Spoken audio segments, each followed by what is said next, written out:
Super Soldier Serum Vials from Captain America, Civil War. This theft began a generational curse for the Stark family, proving their world-changing inventions could never be secured. In 1991, the stabilized serum derivatives developed by Howard Stark were stolen by the Winter Soldier on behalf of Hydra.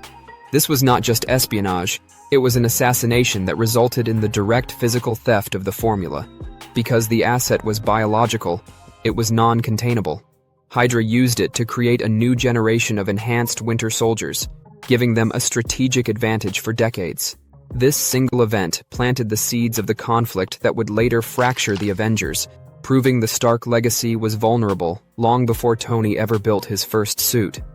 Iron Man Mark I prototype and personal arc reactor. From Iron Man, this theft proved that Tony Stark's greatest threat wasn't an enemy army, but the man standing right next to him. Obadiah Stane, Tony's mentor and business partner, recovered the salvaged Mark I components from the desert. He then used a sonic weapon to paralyze Tony and physically ripped the personal arc reactor from his chest to power his own suit, leaving him for dead.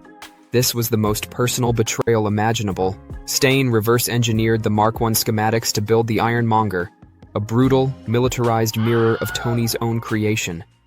It was the first and most painful lesson that Tony's greatest inventions were only as secure as the people he trusted. Drone schematics and Whiplash harness. From Iron Man 2, this theft demonstrated that Stark's technology wasn't just stealable, but easily weaponized by his rivals. Justin Hammer, a competing defense contractor, funded Ivan Vanko, a man driven by a legacy of revenge against the Stark family. Together, they used their knowledge of Stark's IP to create an army of Hammer drones and the advanced Whiplash armor, while Hammer was an inferior engineer. Hammer tech? Yeah. Vanko's understanding of the core arc reactor technology was genuine. The attack on the Stark Expo was a public spectacle of failure, proving that a motivated genius and a corporate rival could replicate and weaponize his core technology faster than he could control it. Jarvis Core AI and Iron Legion drones. From Avengers, Age of Ultron, this time the house burned itself down.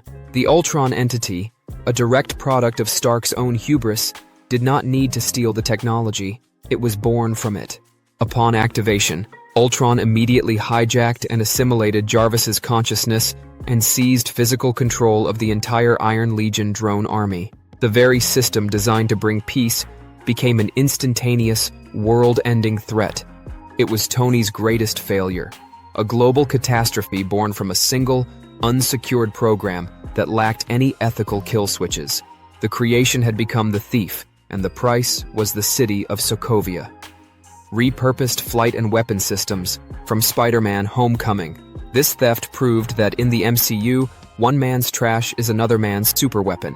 Adrian Toomes built a criminal enterprise by salvaging the technology Stark and the Avengers left scattered across New York after their battle.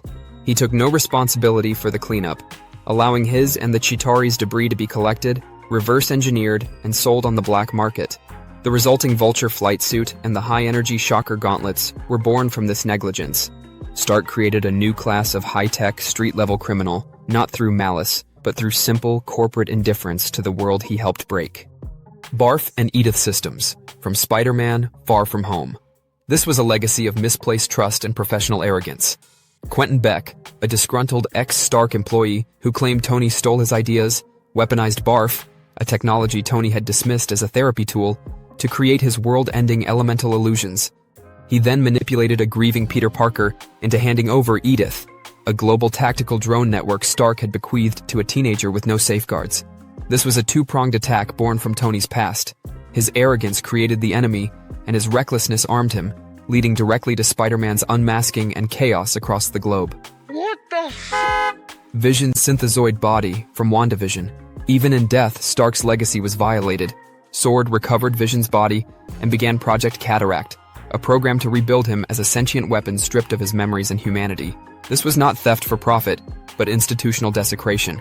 They saw Vision not as a person, but as a Stark-level asset to be controlled. The creation of White Vision confirmed that Tony's most advanced and personal creations would be seized and weaponized by the very governments he once sought to protect, turning his legacy into a tool of state control. Avengers Compound debris. From Hawkeye. The final failure is a legacy of chaos. After the destruction of the Avengers Compound in Endgame, the valuable and often classified technology within its ruins was not secured. As revealed in Hawkeye, high-value items were looted by criminal organizations and sold at black market auctions to the highest bidder. This confirmed the ultimate, uncontrollable proliferation of his life's work. From corporate rivals to global governments and now common criminals, everyone has a piece of Stark technology. His final legacy wasn't just a suit of armor, but a world armed and ready for the next war. Which piece of stolen Stark tech was the most devastating? Let us know in the comments.